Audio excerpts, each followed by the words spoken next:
አሰላሙ አለይኩም ወራህመቱላሂ ወበረካቱ። ውድና የተከበራችሁ የቻናሌ ቤተሰቦች ባይቦቼ እንዴት ናችሁ? ከኔ ጋር አልሐምዱሊላህ ሁሉም ሰላም ነው። ሰላማችሁ ብዝት ብዝዝት ይበልልኝ። ዛሬ ደግሞ በአዲስ ቪዲዮ መጥቻለሁ። ለእናንተ ይጠቅማል ብዬ ይዤ መጥቻለሁ። ቶቼ ይህን ቪዲዮ እስከ መጨረሻው አይታችሁ ተረዱ። ስንት ግራም ወርቅ ወደ ኢትዮጵያ ይዞ መግባት እንደሚቻል እነግራችኋለሁ እህቶቼ። እና እኔ ብዙ ጊዜ እንደዚህ አይነት መረጃ ነገሮችን ከጎግል ነው የማመጣው ማለት ነው እህቶቼ። ጎግል ሁሉንም አስቀምጦታል። ማንኛውም ነገር የሚቸግራችሁን ነገር ማንንም መጠየቅ አያስፈልጋችሁም። ጉግል ላይ ሰርች ስታረጉት ይመጣላችኋል። ካልመጣላችሁ ደግሞ መጠየቅ ትችላላችሁ። እውነቴን ነው የምላችሁ ቶችና እሺ። ዛሬ ለወንድና ለሴት ደግሞ ይለያያል እንዴ? አዎ ይለያያል። እኔም አላውቅም ነበርና ሰርች ታደርገው ኮሜንት ላይ እንግዲህ ጥያቄ ጠይቃኝ ነው እህታችን ማለት ነው ቶቼ ስንት ግራም ወርቅ ነው ይዞ መግባት የሚቻለው? በእርግጥ ይሄ ነገር እኔ ብዙ ጊዜ ተናግሬያለሁኝ ግን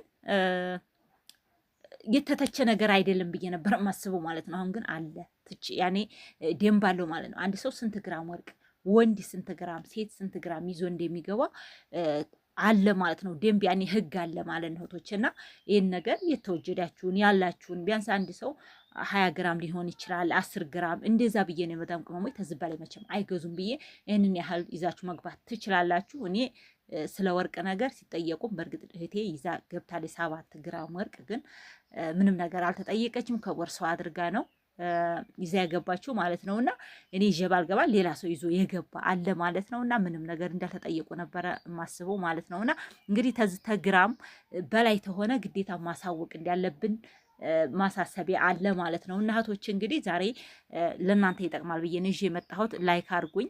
ሰሞኑን ቪዲዮ እየሰራሁ አይደለም ሰው ሙቶ ማለት ነው። ጎረቤታችን ሰው ሙቶ በዚህ ምክንያት 2 ቀን ቪዲዮ አለቀኩም። ላይክ አድርጉልኝ እህቶቼ። እወዳችኋለሁ፣ አከብራችኋለሁ። እንደዚህ ደግሞ የሚያምር ወርቅ አላህ ይስጠን ሁላችንም እህቶቼና ለማንኛውም ወርቅ ትገዙ እንደዚህ ፈርጥ ምናምን ያለው ብዙ ጊዜ አይመከርም ማለት ነው። ፈርጥ የሌለው ስንሰል ምናምን እንደዚህ ወደ ኢትዮጵያ ይዛችሁ የምገቡት 21 ካራቲ 22 ካራቲ እነዚህ 24 ካራቲዎች ይመከራሉ ማለት ነው። በተለይ የባህሬ ወርቅ ተገዛችሁ እሱ በጣም አሪፍ ነው ተብሎ ይታሰባል ማለት ነው። ኢትዮጵያ ላይ በጣም በብዙ የሚሸጠው እሱ ነው ማለት ነው። እና በእርግጥ አሁንም በፊት ይህንን ነገር ነግሬያችኋለሁ ማለት ነው። ስንት እንደሚሸጥ ያለውን ነገር ሰርቻለሁ። ሌላ ቪዲዮ እንደዚሁ የወርቅ ሰርቻለሁ ማለት ነው። ዛሬ እንግዲህ ስንት ግራም ይዞ መግባት ይቻላል? አንድ ሰው ለቤቱ መጠቀሚያ ለሱቅ ታይሆን ለራሱ መጠቀሚያ ይዞ መግባት ይቻላል። አንዲት ሴት ማለት ነው የሴት 100 ግራም ወርቅ ይዞ መግባት ይቻላል ማለት ነው። ቶቼ ሴቶች 100 ግራም ይዞ መግባት ይቻላል ማለት ነው። ሌላኛው ደግሞ እንግዲህ ወንዶች ናቸው። ለወንዶች እኔ እውነቴን ነው የምላችሁ የብቻ የተቀመጠ አይመስለኝም ነበር። አሁን ነው ማለት ነው ያየሁት በደንብ ማለት ነው። ለካ ተችቷል ያኔ ህግና ደንብ አለው የሚል ማለት ነውና ይዛችሁ ሲገቡ ግዴታ አሳውቁ ነው የሚለው ማለት ነው። እናንተ ግን ያው አላ አይደለ እዚህ መጥታችሁ ትሸገራችሁ ሽጣችሁ ልትጠቀሙበት ነውና ለሱቅ ስላልሆነ የሱቅ እንግዲህ መቼም እንግዲህ ወርቅ ምንም ይሆን አይካበድም አይደለ? ብዙ ይዘን መምጣት እንችላለን። እንኳን አይደለም አንድ ፌስታል ወርቅ ራሱ ቢገኝ አይገኝም እንጂ ይዞ ቢመጣ በጣም አሪፍ ነው ቢገኝ ማለት ነው። ቶቼና እንግዲህ 10 ግራም ወርቅ በጣም ትንሽ ናት። እውነቴን ነው የምላችሁ 10 ግራም ምንም ነገር የላትም። በቃ በመሀላችሁ እንደዚህ ነው የምትሆነው ማለት ነው። በነገራችን ላይ እንደዚህ አይነት እንትኑ እንደዚህ አይነት ትልልቅ ሳይሆን ይዛችሁ መግባት ያለባችሁ እናንተ ስንሰል የቀለበት ደግሞ መጀመሪያ ላይ እንዳለው እንደዚህ ደቀቅ ያሉ ማለት ነው። ፍሬያቸው ደቀቅ ያለ ብዙ ጊዜ ፈርጥ የሌላቸው አሁን ይሄ ያለ አይደለ ፈርጥ ከላይ ያለው ብዙ ጊዜ አይመከርም። ዝም ብሎ ኖርማል የሆነ ማለት ነው ዲቅቅ ያሉ እንጂ ጉብ ያለው ምናምን እሱ ሚዛን ላይ እንደማይገባ ተናግሬያለሁ ማለት ነው እህቶችና ይህንን ነገር እናንተ ማወቅ ትፈልጉ ስለማንኛውም ነገር ሰርች አርጋችሁ ዛሬ ደግሞ እንግዲህ ጀመናይ አለ። ጀመናይ ላይ ብትጠይቁት ጀመናይ ብዙ ነገር መንገር ይችላል ማለት ነው። ብዙ ያውቃል ማለት ነው እህቶች እና እንደዚህ አይነት የሞሰብ ቅርጽ ያለው ባትገዙት ይመረጣል ማለት ነው። እዚሁ የኢትዮጵያ ነው የሚመስለው። እንደውም ይሄ የኢትዮጵያ ነውና እያያችሁት በደንብ ብርቅርቅርቅ ያደረገ እንደዚህ ብዙ አይመከርም ማለት ነው። ስገዙት በደንብ የሚያንጸባርቅ ምናምን ሳይሆን እናንተው ሂዳችሁ እናንተው ብሩ ከተገኘ የወርቁ መግዚያ ብሩ ከተገኘ ሂዳችሁ እናንተ በቃ እንደዚህ ደቀቅ ያሉ ፈርጥ የሌላቸው ምናምን እነሱ በጣም ክብደት አላቸው ይባላል እህቶችና ክብደታቸውን እዚህ ሀገር ሲመጣ ክብደቱን እሱን ፈርጡን አንስተው እንደገና ስለሆነ የሚመዝኑላችሁ ሌላ ሚዛን ስለሆነ ያንን ነገር ፈርጥ ያለውን እንዲያትገዙና ይሄ ነገር እንደዛ ነው እላችኋለሁኝ። ምንድን ነበር ያልተናገርኩት? የወንድ ነው። የወንድ 50 ግራም ይዞ መግባት ይቻላል። የሴት ደግሞ 100 ግራም ይዛ መግባት ትችላለች ማለት ነው። እና የወንድና የሴት ይለያያል ማለት ነው ቶቼ። እና እንደዚህ አሁን በእጇ እንደያዘችው ስንሰል ቢሆን በጣም የተመረጠ ነው። የሞሰብ ቅርጽ ሳይሆን ስንሰሎች እንደዚህ፣ የጣት ደግሞ እንደዚህ ቀጠን ቀጠን ያሉ ነገሮች እነሱ ክብደታቸው በጣም አሪፍ ነው። ለብሳችሁት ወርቅ ኮት ይለበስ እንደሚቀንስ ታውቃላችኋ።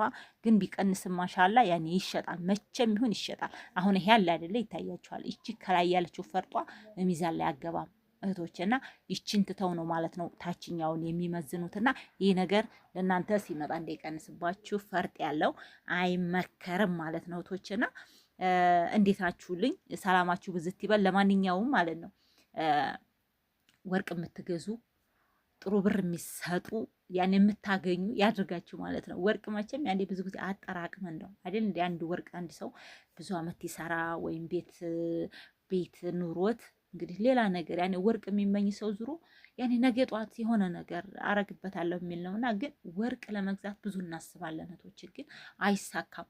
ግን ባይሳካም ግዴታ እንዲሳካ ማድረግ አለብን። ሀቂቃ ማለት ነው እህቶች፣ እንዲሳካ ወርቅ ማግኘት ማለት ወርቅ ገዝታችሁ ለእናንተ ይዛችሁ መጣችሁ ማለት እዚህ ቦታ ብራችሁን ጨብጣችሁ መጣችሁ ማለት ነው እህቶች። እና በቃ እናንተ በምትሸጡ ሰዓት ብራችሁ ከእናንተ ጋር ነው። በቃ ባጭሩ ማለት ነው።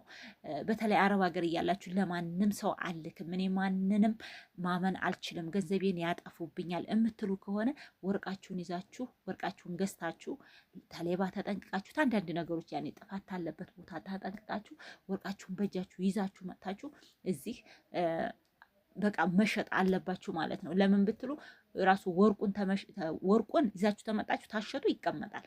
ልክ ትቸግራችሁ በተቸገራችሁበት ሰዓት ነው ወርቅ ሽጣችሁ ባንክ ቤት ብር እንዳታስቀምጡ እህቶቼ። ለምን ብሩ እየረከሰ ስለሆነ የሚሄደው፣ ወርቁ ደግሞ እየጨመረ ስለሆነ የሚሄደው፣ ግራም ሲጨምር አብሮ የእናንተም ደግሞ ካለበሳችሁት ዝም ብላችሁ ታስቀምጣችሁት እየጨመረ ነው ማለት ነው የሚሄደውና እንግዲህ ወርቅ ሲገዛ ብዙ ጊዜ እንደዚህ ማለት ነው። እንደዚህ ልክ በተለይ እንደ መካከለኛውና እንደዚህም በቃ ልክ እነዚህ አሁን በደንብ የሚመከሩ የሚገዙ ናቸው ማለት ነው። ቶች እያያችሁ የጆሮን በጣም ቀጭን ነው የዚህኛው በተለይ በቀኝ በኩል ያለው ማለት ነው። እና እነዚህን አይነት ወርቅ ብገዙ እውነቴን ነው የምላችሁ በጣም ቆንጆ ነው ማለት ነው ቶቼ። እናንተም እንግዲህ ወርቅ ለመግዛት ያብቃችሁ። ወርቅ ተመችቷችሁ ሳይሆን በቃ ያኔ ኑሯችሁ ሳይሆን ሳይኖራችሁ መግዛት አለባችሁ። በተለይ ቤት ምናምን እንትን ያላላችሁቶች በቃ ያኔ ለዛ እንትን ያላላችሁ ቤት ለምሳሌ እንደዛ ስላችሁ ያኔ ሞልቶላችሁ ቤት አልገዛችሁ ግዴታ ወርቅን ገዝታችሁ ማስቀመጥ አለባችሁ። እዚህ መጥታችሁ ደግሞ ሽጣችሁ ቤትም መስራት ትችላላችሁ ማለት ነውና ወርቅ ማለት ብር ማስቀመጥ ማለት ነው። በዛ ላይ ለእናንተ ክብር ነው። በዛ ላይ በቃ ደገፋ ነው ባጭሩ። ተወንዲ ለምን እዛ ሀገር መጥተው ወርቅ ገዝተን ብንመጣ ወንዶች ራሱ ስለዛ እንትን የማያገባቸው አሉ ማለት ነው። ደብቀን ወርቃችን ግዝት አድርገን ብናስቀምጥ ወንዶቹ ራሱ እንትን አይሉም እህቶችና ያችን ሽጥ አድርገን ሲቸግረን ይሆነናል ማለት ነውና ሰላማችሁ ብዝት ይበልልኝ። እንግዲህ ላይክ አድርጉኝ እህቶቼ። በቃ ይጣማችኋል ብዬ ይዤ መጥቻለሁ። ሌላም ጥያቄ ደግሞ ካላችሁ ኮሜንት ላይ አድርጉልኝ፣ እመጣለሁ። ሰሞኑን በጣም የጠፋሁበት እንግዲህ ተናግሬያለሁ ማለት ነው። የሞቱትም እንግዲህ አላህ